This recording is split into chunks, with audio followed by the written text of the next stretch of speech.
Hello, everybody, and welcome to your favorite show. I know we've been off for a while. We've had some health issues, and we just want to wish Rick Brandon's wife's mother a quick and speedy recovery. And we just let Grace know that we're all praying for you and your mom, and we appreciate you and everything you allow on Rick Brandon to come on our show each and every Monday night. And I've had some things going on too, but we just want to thank everybody for having patience with us as we go through this. Of course, we've had a lot of things happen since then. We've had the Olympics, which basically knocked the racing part out of our show, and there's been a lot going on in wrestling. So let's get to it. First of all, we can't get to it without the man with the plan. We're talking about the man that thinks he's so good looking, it hurts. I'm talking about the man, the myth, the legend, Ref Brandon. How you doing, Jay? Doing great, Ref. How are we doing today? I'm absolutely terrific. Well, I figured that you always got a great attitude about how you feeling. Um, Ref, we've had a lot going on. Let's go straight to NASCAR. Of course, this Saturday night I was about to say wrestle. They looked like a wrestling ring when it was all over with all the wrecks. We had the race at Daytona, and Ref, we got a new uh, listing for the playoffs, and basically one race to go, and of course it would be Daytona. We're going to kind of go through the top 16. Where they really finished Saturday doesn't matter, other than for one person that was not anywhere near the playoffs, but now is in it. We'll go over that in just a second. Uh, Kyle Larson right now is our leader in the playoffs, and then Christopher Bell is second. Tyler Reddick, another guy that Red for me picked at the first of the year to be in the playoffs, and he is definitely showing it. William Byram is in fourth. Ryan Blaney fifth. Denny Hamlin sixth. Chase Elliott is ninth. Brad Keselowski is eighth. Joey Logano is ninth. Austin Cindric, another one we didn't say, Brandon. Daniel Suarez is in 11th. Alex Bowman is in 12th. This is the guy we're talking about, Harrison Burton, a guy that's not even going to be racing in the car that he won with this weekend, will be in the playoffs at 13th. Martin Truex Jr. is 14th. Ty Gibbs is 15th, and Chris Buescher rounds out the top 16. He's up 21 plus points. And these are the two guys that they only have a chance if they finish second, and the other two guys, actually, only way they can do is if Chris Buescher wrecks and his finishes in anywhere in the bottom three, which can happen at Darlington. Bubba Wallace, Ross Chastain. That's it. That's the only ones that can race their way in as far as points. But if anybody in the top 30 as long as they win, which brings the I like that Kyle Busch, Chase Briscoe, Todd Gilliland, and a host of others still have a chance to get in it. So, Ref, what's your thoughts? Well, the top 13 are definitely safe because they've won a race. The only guy that's won a race that can't get in because of the win is Austin Dillon, because his win won't count because he basically wrecked everybody but the pace car when he won the race. And, people had a fit about it and got up in arms about it and saying you need to let them, wreck each other and all that. And I get the old school racing mentality, but to me, I've always said this: if you're not good enough to pass somebody by going by them, you shouldn't race a race car. You don't go down the road and get behind a slow car and bump them. You get in the other lane, you go around them. So if everyday drivers can do that on the road, then why can't race car drivers do that on the racetrack? But it's not like he wrecked one car, he wrecked multiple cars. So if you let him by with that, then you're going to start seeing that all the doggone time. But I think what you see now in the top 16 is probably the ones that's going to make it. I don't see anybody outside of the top 16 winning this weekend, even though it is possible. I just don't think it'll happen. But, you got to like it for Harrison Burton. I personally don't, because Kyle Busch had the race won and he was going to be in the playoffs. But now, thanks to Harrison Burton, he probably won't get in. But you got to like it for him because he's the son of Jeff Burton, and he's, the fourth or fifth different driver they've had in that 21 one car in the past decade, and they keep firing all of them because people don't understand that the Wood Brothers is not what it used to be. It's not like you're out there driving for a good competitive team. You're not. They keep replacing the drivers thinking they're going to get back to what the Wood Brothers were, but it's not going to happen. So Harrison Burton is now in the playoffs, and to my knowledge, he ain't even sniffed a ride for next year because I've heard all this, hot seat, new seat stuff for next year, and I ain't heard Harrison Burton's name mentioned anywhere. So I don't know where he'll be, if he'll be in the Cup Series at all. He might be in the trucks next year or the Busch Series next year. But it was good to see him finally get a win. But Daytona is one of those tracks you just don't never know because with plate racing, the cars are always so close together. Usually a 1 or 2 car wreck ends up being a 20 car wreck. So by the time the race is over with, about every car on the track has had some kind of damage to it. So you just don't ever know who can win at Daytona or Talladega for that matter. I agree with you, Ref. It's crazy. This year's just been kind of all over the place. So I tell you, it's definitely interesting. Ref, let's go to what happened this weekend. Of course, AEW had their big pay-per-view, 50,000 plus. The stadium was packed. I tell you, Ref, I actually enjoyed this card. I wanted to get your thoughts on it as we go through the different. Of course, it started at 12 o'clock Eastern time in the USA because it was a card that was going to be very long. Didn't get over to like 5 o'clock, and a lot of people are kind of glad it probably was over in Britain because they was able to go to bed at a decent time by the time they got done with the media scrum. But this was a great show. I enjoyed pretty much every match. There was one match, we'll go over it, that I wasn't that great about. But Ref, let's start it off. The Trios Tag Team Championship, and of course it starts off with Cage, Killswitch, Nick Wayne defending the belts against the Bang Bang Gang, and then the House of Black, and then the team that came in at the end, the Blackpool Combat Club, Claudio Castagnoli and Wheeler Yuta with, get this, Pac. So this tells me that we might not be seeing Pentago or Phoenix in AEW anymore, because why would you pull Pac away from them? But of course, the match is a very good match, very solid, and it was of course they go after the ladders first, and of course, as we all know, Christian is a ladder king, but this would not help him in this match. We are going to see new triples tag team champions.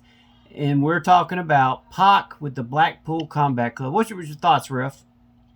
Yeah, there are rumors swirling around that the guys you just mentioned were WWE bound, so I guess we'll have to sit back and wait and find out if they are, and that would explain why Pac is no longer with them, but the rumors are they're going to the WWE. There's also a rumor that Ricky Starks is going as soon as his AEW contract runs out, but you know how I feel. Any match that has Claudio Castagnoli in it is a phenomenal match. He could wrestle a ghost. It'd be a 5-star match. Yeah, it was definitely a great match. Of course, we found out from Tony Khan that Ricky Starks is still in AEW. He has no plans to let Starks go. That he is a very important part, but it just seems like, why would you keep him on the outside unless they're planning for a big return? That's the only thing I can think of. Starks isn't, a MJF or CM Punk or something like that, but he does have great talent and he does have a following, but it's just kind of odd to see it this way. But like I said, no, there's no more Death Triangle, at least not right now. But Pac still got his moment in London. I think that was a great way to do it. He's got gold again, and he's got it with your guys, the Blackpool Combat Club. So, like I said, I gave this an A. What would you give it, Ref? I'd give it an A.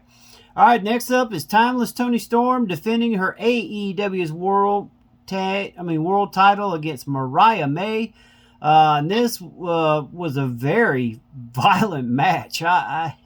It was everywhere, ref. And I tell you what, these two put on a plus match, considering everything that a lot of people thought it was going to be. What was your thoughts on it? I also thought it was very good. I'm just hoping that now that Toni Storm dropped the title, she disappears for about 3 months and comes back with a new character. I just do not like that timeless thing. I know I've said that multiple times, but I just can't get behind it. But she's so good, you can't waste her talent. But to me, that gimmick's just ran its course. It's time for a change. But I had a feeling those two ladies would have a good match, but I didn't know it'd be that good. Yeah, I gave it an A plus. I was very, very pleased with it. And just I figured it would be like a B plus A match, but it actually put me loving to see these two, and I think Mariah May's got a very bright future. Yeah, she does. All right, after that we go to Hook and Chris Jericho for the FTW Gold, and of course we all felt like there was going to be interference, but Hook had some great backup. We're talking about Taz. Taz hit the Taz mission on Keith. Jericho tapped out to Hook, and Hook is once again the FTW champion. This match, I mean, I know Jericho was really trying to give this kid a great match. I gave it a C plus. What was your thoughts? That's about all you can give it, because to me, Jericho's past his prime, and you got to give the man props for continuing to stay relevant by changing his gimmick so much and keep changing it up, keeping it fresh. But his in-ring ability has definitely slowed down and came down the last couple of years.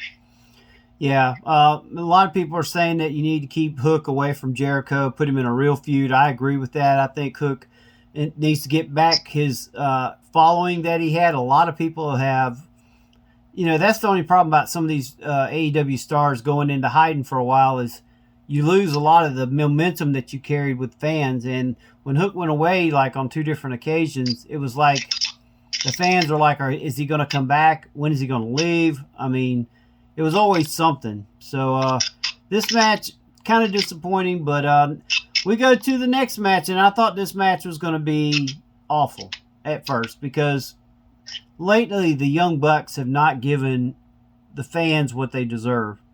This match was different. Young Bucks defended their AEW World Tag Team titles against FTR and the Acclaimed, and it was crazy.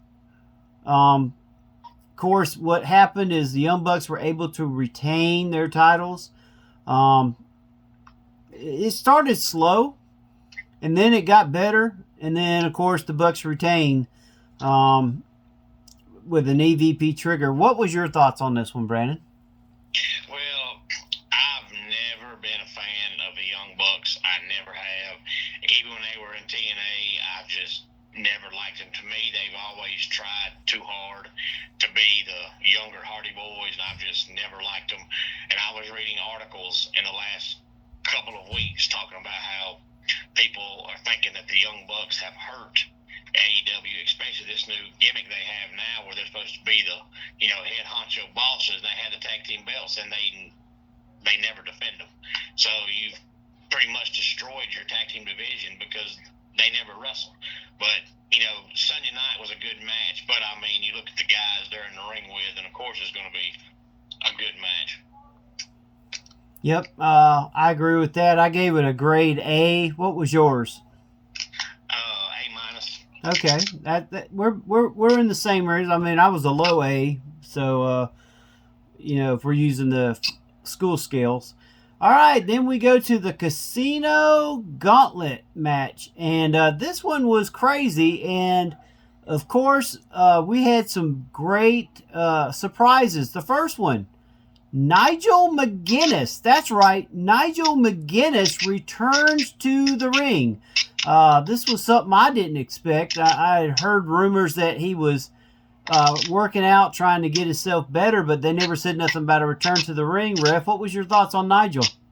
Well, I think it caught everybody by surprise. I mean, he physically looks like he could still go, but if I'm not mistaken, I'm almost positive back when he was in either TNA or Ring of Honor, they said that he couldn't wrestle anymore because he had been diagnosed with, I think, hepatitis, I believe, and they were saying he shouldn't wrestle because if he bleeds, he could infect somebody else. So either I dreamed that or AEW just don't care. I don't know, but physically, he looks like he can still go.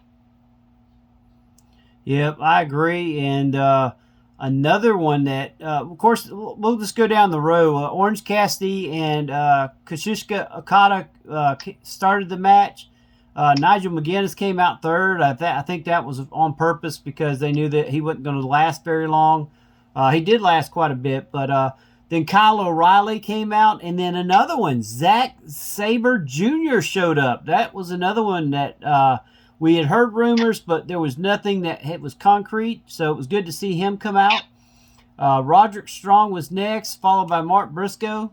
Hangman Adam Page up next, and then that's when everything got picked up. Jeff Jarrett came out, and Page wanted a piece of him. Page and Jarrett went outside the ring. Jarrett almost got attacked by Page, and then out of nowhere, Ref, Ricochet shows up. He is now AEW, and then final person who just lost the Trios title, Christian Cage, comes out and wins the Casino.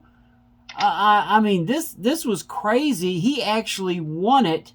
And what's your thoughts on this, Brandon? I mean, honestly, I thought it was an A+ match. They had surprises. It had some great wrestling, great moves. Your thoughts? Yeah, those kind of matches are kind of like, when they had the Royal Rumble in WWE, that, you have to appreciate the, surprise entrances and shock value and things like that. But at sometimes and some points, there's so many guys in the ring, it's hard to do a lot of actual wrestling. So a lot of times you just have punches and kicks and random stuff. So it's hard to have A+ matches and those kind of Rumble gauntlet type matches.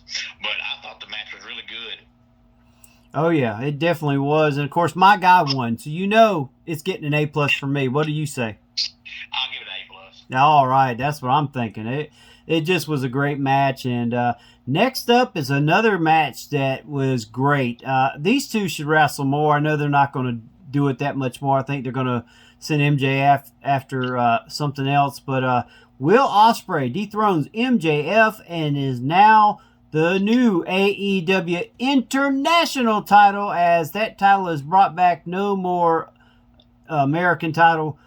This match was crazy, and once again, another surprise. MJF goes to knock the fool out of Ospreay, and then somebody grabs him from behind, and it's no other than Daniel Garcia. That's right, Garcia returns, and I tell you, this was a great match. Great to see Ospreay get back the title. I think he's going to lead AEW into the future. Him, Sabre Jr., and several others. And what was your thoughts on it, Brandon? Yeah, I'm with you, and I don't know what's happened, but anybody that listens to our podcast knows that back before MJF won the world title, I was a huge MJF supporter, and when he won the world title, I was all about MJF, but I had just completely soured on him. I don't know if my taste just changed or if he just peaked too soon, but to me, his promo ability is the same now as it was 2 years ago. He's just not getting better, and now other guys are outdoing him on the mic, and that's what made MJF stand out, was his mic ability, and it's just not there now. So I have soured completely on MJF, so I was glad he lost the belt. All right, well, there you heard it. I gave that match still an A+. What was your thoughts? Yeah, I'll give it A+. All right, then we get to a match that we didn't know what we was going to get, because Britt Baker has only had a match or two since she's been back. Mercedes Moné really hasn't showed much since she's joined AEW as far as her promotion. Ref, this was for the TBS title, and I really think that there could have been more for this match. Uh, it did have some good points. I mean, I'm going to give it a B, but honestly, I was so disappointed. Not that Britt Baker lost, it's just the fact that I think you could tell she has some ring rust to her, and Monet just, it seemed like she was fighting a shadow. Does that make sense? Yeah, and I don't know what it is, but ever since Mercedes Monet has signed with AEW, she, to me, hasn't gotten any better. She's kind of like MJF to me. She's kind of gone backwards. And she was Sasha Banks. I thought she had a chance to have a great career, but now I don't see it out of her. I don't know what happened. I just don't see it. Yeah, I think Baker is going to need to have some more matches. I think they pushed her too hard because she was a bright star before. Honestly, I think Thunder Rosa would have been better in this match with Monet than Baker at this moment. Does that make sense? Yeah. They say, the rumor is that Britt Baker is Tony Khan's girl. She gets whatever she wants. So if that's the case, it makes sense as to why she was already, pushed back for a championship opportunity. All right, now we go to a match that also had a huge surprise at the end. We're talking about Jack Perry versus Darby Allin for the TNT title in a coffin match. Darby Allin hadn't lost one of these, Ref, but guess what? That's over with. He has lost a coffin match, and at the very end, Perry was fixing to set the coffin on fire that had Darby Allin on it, and down came Sting. That's right, folks. It's Sting! Your thoughts, Ref? Well, I was glad, I think, as everybody would be, to see Sting, but I was actually very surprised that they put Jack Perry over in that match. That was Darby Allin's specialty, so now the match has kind of lost its luster, in my opinion. Yeah, well, I mean, even The Undertaker lost a couple matches, but it's just weird to see it with Darby Allin so young in his career as far as in AEW. And now we go to the match that everybody wanted to see. The American Dragon's career lives on as Bryan Danielson wins the AEW World title over Swerve Strickland. This match had everything in it. It was an A+++ match. Both guys had maneuvers that I thought they were dead. I mean, they had some crazy moves, Ref. I mean, there was the way they hit in some of those slams and just maneuvers. It just kind of, you was worried for him, especially for Bryan Danielson. There was a couple times he hit the back of his head. You thought, oh God, that's not good. But Danielson locks the submission on Swerve Strickland and wins the title. Ref Brandon, what was your thoughts on this match? Well, I thought the match was incredible, but the only bad part about that match, and my wife and I actually talked about it last night, because with it being over in London, they were done by 6 o'clock. Normally they just get started at 6 o'clock. So last night and this morning we were talking about, some of the matches, and she said she was so glad that Bryan Danielson won. And I said, yeah, but the only bad part about that match was when they announced it was his career on the line, they pretty much told you he was going to win. Because if he was going to retire, you'd know by now. So the only bad part about the match was you knew the outcome for the match started, but it doesn't take away from the luster that the actual match itself was a great match. Yep, I think it was a great card overall. I gave it an A. We also found out some announcements. Ref, they're going to Australia, and they're also going to be going to Texas and playing where the Texas Rangers are for the next All In. They're going back to London next year. And then there's also another pay-per-view that's going to be overseas that they are going to... Oh, yeah, they're going back to Wembley Stadium for a different pay-per-view the following year. So a lot of big things, a lot of international. AEW sees that the international crowd really loves them. I think that's a smart move, just like WWE. They're realizing, hey, you need to go overseas some if you want to really broaden your range. And I think this 50,000 plus, even though last year was 70, even though you lost 20,000 fans, for what I understand, the buy rates were up. And it was just an all around great card. Plus the fact that it wasn't done at midnight, I think also helped. They had a prime target range. They was going up against a couple mediocre football games, which I think was a good move. That if they're going to do it this early this late in the year, not to interfere with football, because we all know football's king. Luckily, there was not any big boys playing other than Florida State and Georgia Tech, and of course, we love to see Georgia Tech beat Florida State because that just made Clemson's job a little bit easier. Just a couple. There was 3 matches before. Tommy Billington, Kip Saban, Rocky Romero, Kyle Fletcher, Leo Rush, Action Andretti, and Top Flight, which is Darius Martin and Dante Martin, defeated Jay Lethal, Satnam Singh, Anthony Ogogo, Araya Davari, Private Party, which is Zay and Quinn, and the Dark Order, John Silver and Alex Reynolds. Of course, this was basically the way to get as many wrestlers on the card. The only person I didn't see that I was told was going to be there, actually there's 4 people, was Samoa Joe. I know he's still in filming the next year of the show on Peacock that he does. But I thought he was supposed to be there. And also there was Bobby Lashley and MVP and Shelton Benjamin was seen in London this weekend. They did not make any kind of showing on the card. I do understand he was backstage. We'll have to see what comes of that. And then, of course, Willow Nightingale beat Tamura Ishii.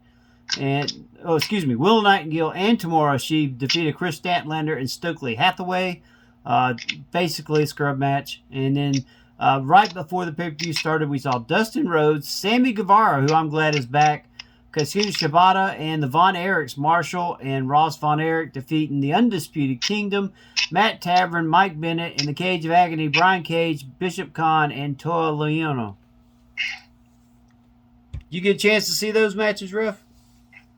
A little bit of them, but I knew the matches really didn't mean a whole lot. It was just a way to get them on the card. But second of all, it's hard to watch a 16-man tag team match because you know that either the match is going to be really long or each guy's going to come in the ring and do one thing and tag back out. Otherwise, you got guys in the corner just standing there. Yeah. Well, what's your thoughts on the WWE right now? Since we had our last show, the Judgment Day has broke up. So now Mommy and Damian Priest are on their own. I think what they're called, the Towers, Destruction Towers, or something to that effect. Yeah, I think so.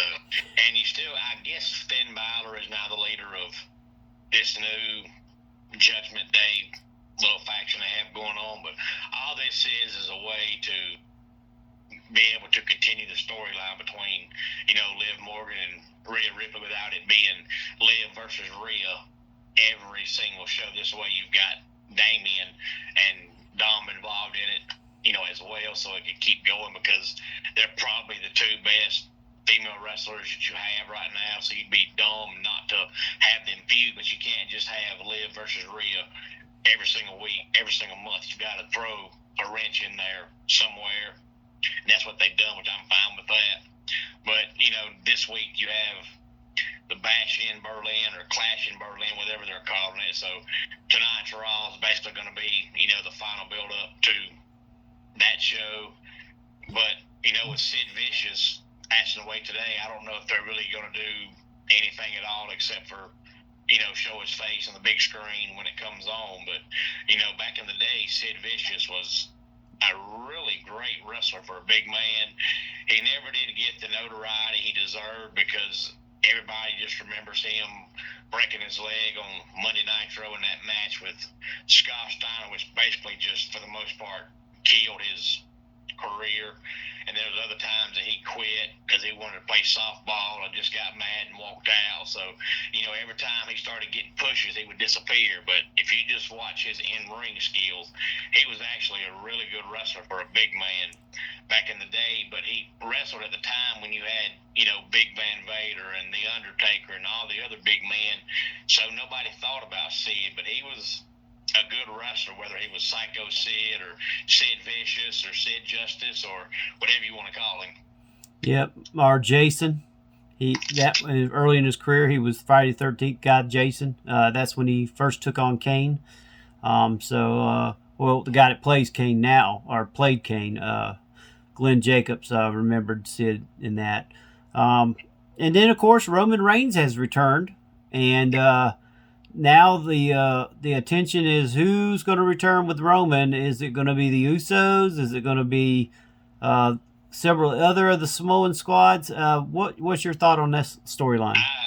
And we've talked about it before, and I still say that Survivor Series is going to be Roman Reigns' bloodline against Solo's bloodline. And I think Roman Reigns' bloodline is going to be the Usos and Sami Zayn. That's just what I think is going to happen. I think the loser of that match will have to completely disband, which obviously is going to be Roman Reigns' bloodline because Sami Zayn's not really a bloodline member. Plus, they're not going to destroy this bloodline storyline they have going on. So obviously, if it happens, Roman Reigns' team is going to lose, and it may not happen. But Survivor Series is coming up before we know it, and this bloodline thing's been going on forever. Now Roman's back, and he's feuding with Solo, so it only makes sense for Survivor Series to be Roman Reigns' bloodline against Solo's bloodline. Otherwise, it doesn't make sense.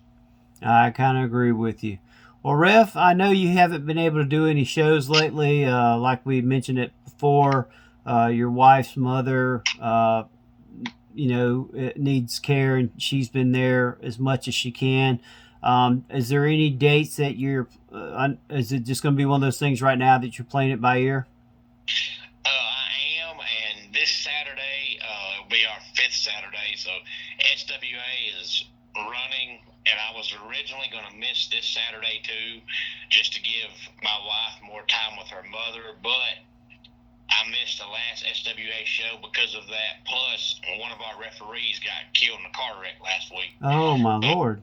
I know that this Saturday is going to be kind of a tribute show to him. And now that he's been killed in that car wreck, if I don't go, SWA ain't got a referee. So somehow, some way, my plan is to be at SWA this Saturday at 244 Livestock Road, East Denali, Georgia, for SWA. And of course, we'll start at 7 o'clock like always. So it could be kind of a sad show because of him getting killed in that car wreck. But he was reffing for SWA, but him and his wife went to every single local show around here. So it's like 8 or 9 wrestling shows that are losing probably one of their biggest, if not their biggest fan, because they went to every show and sat front row at every show, and he got killed in a car wreck early Thursday morning. Well, our prayers go out to him and his family, we hate to hear stuff like that. We hate to hear about Sid Vicious. We also lost one of the Samoans, the original Samoans, Wild Samoans. Was it Fatu? It was Alpha, I think. Alpha, yeah, that's Alpha. So, just a lot of.